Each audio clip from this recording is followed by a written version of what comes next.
everyone, welcome or welcome back to my channel. I'm Alex and today we're going to be doing a few different things with this video. I'm going to be reviewing Bride by Ali Hazelwood and talking about me finishing Kingdom of Ash, talking about a little bit of a life update, what I've been up to, and at the end there's a little vlog of my family and I going to the zoo. Actually, first a little bit of a life update. I haven't posted a YouTube video in a while. I did post my baby sleep video as I talked about. I had been doing a lot of content on that maybe a couple years ago when my son was born. I know a lot about the topic. I've, trained two babies to sleep really well and they sleep 12 plus hours at night. I had a course on that and I had been promoting it and I just got tired of talking about it, honestly, but I thought, why don't I give it to people for free? So that's my video before this. And besides making content on here, I have been finally making some money to contribute to my family on TikTok Shop. I can make a video a little bit more if you guys want to know more about it, but yeah, I'm finally making money on there. That has been my goal. I quit teaching just before my son was born.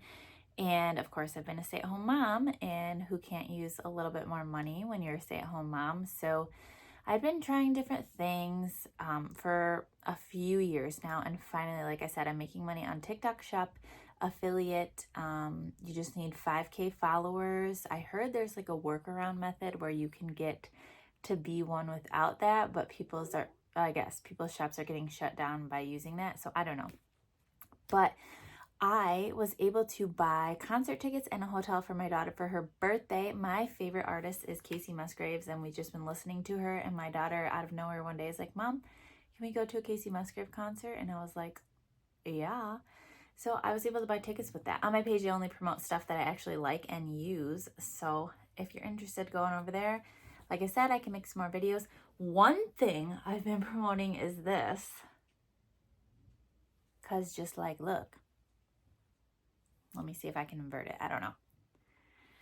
But it's so beautiful. I had been like manifesting getting some bookish merch and I got this stuff for free, but like I would have bought it, but I wanted to see if I could manifest it first and I did. Okay, and this, I had a video get quite a bit of views and got some sales on this, but like so cute. It's comfort colors. My son is going down for nap right now.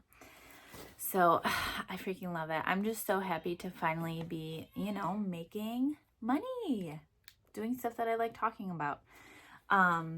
So my goal is to be making money on here, but obviously I need to be making videos and I just haven't had a ton of time to be doing that. So anyway, you guys, Bride by Ali Hazelwood. I hope I can figure out how to invert this in Adobe so you can see it.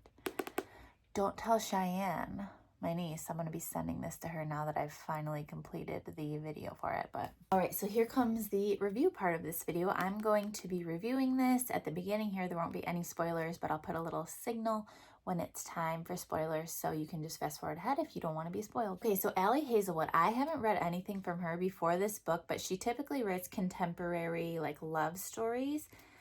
Which I do, after reading this, want to read some of those. This is her first like paranormal romance, and it's categorized as that. What is paranormal romance? I still don't really know. I haven't read too broadly in that genre, but I guess it's like paranormal, like above normal setting. So this is a shifter romance about werewolves and vampires. And hey, like I loved Twilight back in the day. Actually, I have the books right over there from when I was younger. And I reread the books recently, so I really loved that, and I did love this. Maybe not loved, but I like it a lot. So this is set in contemporary times with like contemporary technology in the United States with the same kind of geography. They don't really use states. They just section the country off into portions. And the main character is Misery Lark. She is the daughter of kind of like the president of the vampires, I guess. They don't use that word. I forget what they say. And she, when she was a young kid, got sent to the werewolf territory as collateral. So basically it's like, maybe they don't use that word. Do they use the word collateral? I can't remember. But she gets sent over to werewolf territory as like collateral. So if anything were to happen to the werewolves at the vampire's hand, they would off her right away. And the same is true for the werewolves. They send a werewolf tribute to vampire territory. And the reason is because like way back years and years ago, there was this horrible massacre between werewolves and vampires at a wedding between a vampire and a werewolf that was supposed to unite them, but it was like a straight up massacre, and most of the casualties were vampires. Some werewolves, but mostly vampires, and they have, is it purple blood? I think purple. I can't remember. It's been a while since I've read this now. So she lived amongst the werewolves for 10 years, I think, and that brought her into young adulthood. And then when she was done with that, she kind of decided to just go live amongst humans, because there's humans in this world too, just because she felt like she really had no place. She was never close to her father. She felt like it was bogus that he just like gave her up and sent her to go live there. She has a brother. She's not totally close with him, but she does actually like him. So that's the beginning of the story. And then when she finds this job in the human world, like in a tech space, which Ellie Hazelwood, I guess, I don't know if she is like a STEM girl herself, but I guess all of her characters have women in STEM. So that's kind of cool. I've never really read much about that. It's Misery's job. And then one day she is at work and her cover gets blown because her dad's right-hand woman comes, and yeah, she's pretending not to be a vampire. So she like files down her teeth and stuff and nobody knows. And the one person she is closest with is her sister. It's like her adoptive sister, who when she was tribute or collateral, whatever, back in the day, she was very lonely. So they brought in a human girl to like grow up with her and be her sister basically. So that's the only human or person she's really close to. Whatever, the right-hand lady comes in, blows her cover, and is like, yo, you need to get back to your dad ASAP. And she hasn't seen her dad in years and like never speaks to him. So she's like, what the heck? And she's mad because her cover gets blown. She goes there and finds out that her dad is requesting of her to, again, basically be collateral and marry this werewolf pack leader or president, whatever. I can't remember the word, but that's to that effect. And she's like, what the F? Like, her first idea is absolutely hell no. Because, like, what have you done for me? But we find out, and this isn't really a spoiler because you find out from the beginning, that she actually has ulterior motives because her sister has gone missing. And she finds on a piece of paper a name, which is the name of... No, I don't know if I'm supposed to say that. I'm not going to say that. Anyway, she decides to marry this pack leader because she finds out that her sister had been investigating werewolves, so she thinks that she can glean some insight there. So she goes and marries him, and it's like a big sham of a wedding from her perspective, and you do get a bit of perspective from him as well. And I think it's easy to say right away, like, he loves her, but he knows he's not supposed to or whatever because they're like rivals. But I don't know, the whole story is pretty cute, like nothing earth-shattering, which, again, I didn't go into this thinking that it was. I really liked it. I like the writer's style of writing. It's very, like, quirky, and, like, she'll just, like, randomly throw in there unexpected, like, oddball things, like oddball comparisons or sayings that are, like, really funny. I found it comical. I was laughing out loud a lot. So I guess out of 5 stars, I would give this 4. I liked it a lot. I thought it was pretty good. Again, nothing earth-shattering, but like I didn't expect it to be, and I just liked the story. I don't know. I liked it. I would recommend it if you like shifter romance type things. All right, now getting into a little bit of spoilers. So if you don't want to be spoiled at all, don't listen to this, but there was some spice in there and like the anatomy differences between the vampires and werewolves is kind of like a topic they talk about a lot. So like the whole spice thing, it is like a little bit weird, but I enjoyed it. I don't know. I really liked how her sister ended up being also part werewolf, and how I think it's gonna probably continue on more with that, and like finding out the secret stories of how there's like more part werewolf, part humans in the world. I liked the friendships that Misery made with some of the werewolves.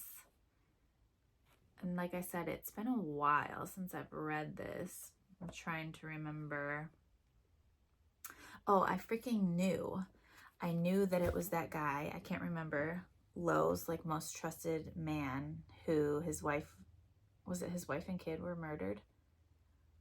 But maybe is his kid actually alive? I can't remember. I knew that he was the one betraying them. I didn't know why. I didn't figure that he was getting, like, threatened. Yeah, because don't they have his son or something? I'm forgetting. I don't know. But, again, nice little story. I liked it. 4 stars from me out of 5. Right, next up, Kingdom of Ash. And what can I say? I'm not really going to talk too much, like, about the premise of the book, because I feel like a lot of people who would watch this video have already read them or are in the process of reading the Throne of Glass series. So this is going to be like a more of a spoiler thing about my thoughts about the book and how Sarah J. Maas wrapped up the entire series. And that's why I had to buy this. Okay, I didn't even buy it. I got it sent to me, but I had it in my cart on TikTok, and then the seller reached out and was like, hey, do you want this to promote it? And I was like, well, obviously. It's freaking amazing. I think even for summer, I might cut off the sleeves, you know, and just have it as like a tank and do a little bralette underneath. I like doing that. But anyways, Kingdom of Ash. What can I say? It was fucking amazing, as I knew it would be. I read it pretty quickly. Again, and these are going to be spoilers quickly for me. I haven't been reading as much because I have been preoccupied with the TikTok shop thing, like I talked about. But I'm going to talk about the characters. So Aelin really made me mad. Even though he was somewhat redeemed in the end, I don't know if I really felt that he was. He treated Lysandra so poorly, throwing her out in the snow basically naked after she was nearly killing herself for his freaking country or whatever. Terrasin. I thought that was effing bullshit. Aelin and Lorcan, okay, everybody was so obsessed about the author not going into the spice scenes with them, but like, I didn't care. It was never about that with these books, and nor did I really want it to be, okay? It's more about the story. I didn't care about that. It really upset me when Aelin and Lorcan were like not on good terms, because I just love that idea of him being like this ruthless killer, unfeeling, and like her being this seemingly little meek person, but she's actually very strong and cunning and wise, softening his heart. And like, that's the first time she's ever had a romance, obviously, because she was like locked in a freaking tower forever. Oh, I would say I really was hoping for her leg to be cured by the end, but it wasn't. But at least Irene like gave her the idea that it could be, and she wasn't willing to go through with it yet because it's going to be really painful. But Irene and Kale, I just love their story so much, so much. And the fact that Irene freaking killed, what's his face? See, I'm forgetting names. And when I say what's his face, it seems like I don't really care about the book, but I do. I can't think of his name, but she killed him. That was so amazing. I love Irene too. Like, I really love all the characters. Irene was just amazing. And they're going to have a little baby. I can't wait. Who else? Gabrielle, that was really tragic. But in his eyes, that was probably like the best thing he could do to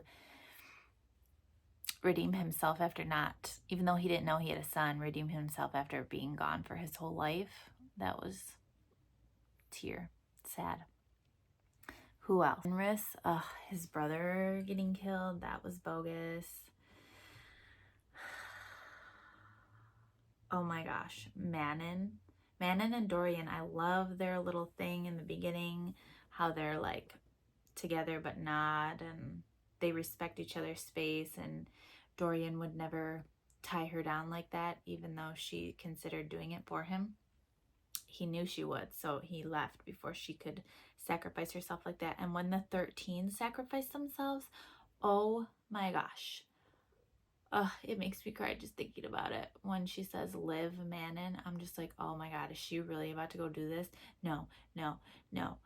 And that was like the most amazing thing, because they're supposed to be like these hard, empty, evil witches, and they love each other so much despite that, and they're finally like able to show it. They're free enough to show it by like giving the ultimate sacrifice, their lives. Holy shit. that was amazing. What else? Oh yeah, I love how Manon like freaking killed the what was it, the one Yellow Legs matron, and then she was about to kill her grandma and that bitch ran. That was cool. And how Dorian became a shifter and did all that. Oh my gosh. And I thought he got by Maeve in that scene back in Morath, but nope, he outwitted her, which shows that he indeed has grown. He's not so naive anymore. He knows how evil the world can be because he's seen it firsthand, and he's like, no bitch, you ain't gonna fool me. I liked that. The little folk in the cave, the little folk all along, I've loved them. They're so cute and loyal to her, and now she's two queens along with Manon being two queens, and Manon and Rowan and Aelin this whole time, just like, oh my gosh, imagine how heartbroken Rowan was knowing what was done to Aelin. Yeah, and all the torturing was a little much for me. I didn't love that. It was a little much. But I guess like that's realistic for the story. Like that's what would have happened. If it would have been lesser, that wouldn't have really been convincing. But heartbreaking to think of him having to just like wait and not know where she is. And they're just so sweet together. And then Aelin losing her powers, I wasn't really too mad about that. Some people were saying like, why does Aelin, and again, I was making a video about this before and I can't remember her name, the one in Akatar, the little one, she's like from a different dimension, she has to give up her powers too. Like, why do all these powerful women have to give up their powers? But in this case, I felt like it was such a burden to her to have all these powers, and she finally overcame it, and now the ultimate thing that she can let them go and just be somewhat more normal, I feel like is good for her. And she killed that bitch, Maeve. I liked that. With the help of her cadre, however you say it, her people, she was finally able to give over her, like, she didn't have to be alone. She could finally trust in somebody, some other people, multiple people. That was cool. I don't know. I just loved it. And I loved how in the epilogue, the flowers in Terrasen, all of them, the orange ones, freaking bloomed. Oh my god, and the stag, her riding the fucking stag into battle, that was epic. It's kind of comical to try to picture a little bit, but I didn't care. I thought it was so good. So all in all, this series, this book, 10 out of 10 million. This one and I probably Air of Fire were my favorite. I honestly can't remember what happened in any of the other books, but this is a series that I'll definitely be rereading. I have like a few of them on Kindle. I have, the only one I have hard copy of is Throne of Glass, but I don't care. I'll be rereading them. So the end of an era for me. And now I've been reading Manacled because, you know, I love Harry Potter. Bing, bing. I just can't get into it, man. And I did like The Handmaid's Tale, but I had to stop watching it a couple seasons in because it just got too dark and I just wasn't feeling that. And I kind of knew it would be like that in this book, but I just, it's not interesting me. I don't know. Probably can't hit right because this is the thing I read before that. Like, how could you even? Bleh. Anyway, guys, that's my life. That's my reading life. This is dope. Go to my TikTok if you like it. This is dope. Go to my TikTok if you like it. Thank you for watching. Continue watching because after this I have, like I said, a blog of us going to the zoo, not this past week, but the week before. I've just been in this mood where I just want to stay home and do nothing. We homeschool, and we honestly haven't been doing a ton for homeschool. I'm finding that I feel like, okay, my daughter is 6. She's a little young to be sitting and doing schoolwork, okay? We're just living life, and we are doing schoolwork, but it's just too much. For me, the homeschool journey is more about like fostering this lifelong relationship with my children that sadly many people in this country don't get to do because they have to work, and I'm very blessed that I don't have to. We're making it work, and now I'm making some money on TikTok. But for me, and that's something I didn't really have, and I feel like that was a big part of a lot of the things I had to overcome in adulthood. It's like I never had that. So it's really important for me to be connecting with my kids and building that relationship, and I feel like I am. So anyway, here's my video, the vlog. Thank you guys so much for watching. Please comment what you thought about Kingdom of Ash, what you thought about Bride. Cheyenne, if you're watching, I will be sending this to you. And I know that you don't like it getting battered. I do believe a few parts are messed up. I'm sorry about that. Anyway, love y'all. Like, subscribe, again, comment what you thought about these books. Okay. If you want to know more about TikTok Shop, let me know. And no, we're not going to talk about the ban because I'm just not feeding into that because that's not going to happen. Okay, bye. Today we are doing a vlog at the zoo, and later I'll be talking about my recent reads. So come along with us. We're eating Portillo's and then we're going in. Delicious. What'd you get, Nora? I got a burger with fries, and I just tried the burger. She ate the burger in like 3 minutes, if that. Okay, let's go. How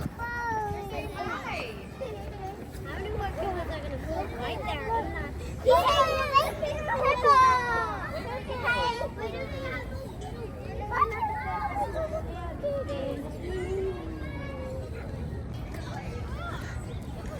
Watch where you're going.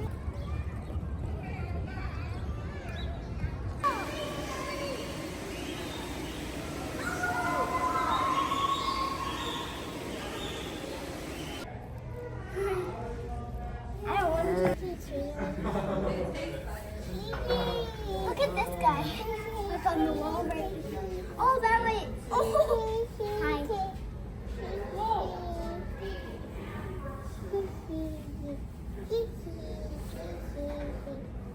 Look at that jump.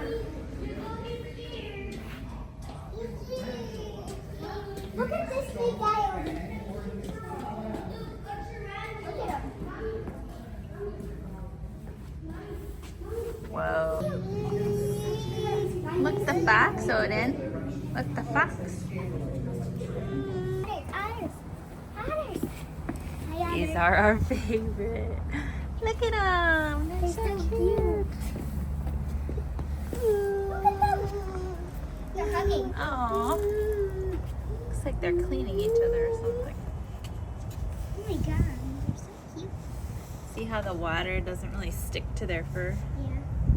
They have oil so that it flicks off. So they don't get cold. How do I get up here? He's scary looking. What you think? Hi, Mr. Lion. Hey, buddy. Hey, buddy.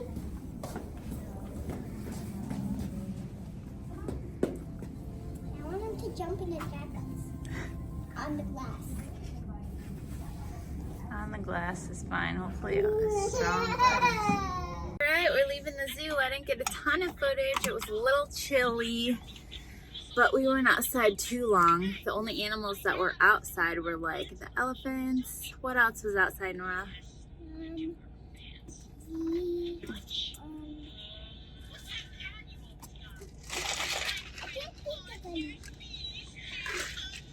Me neither.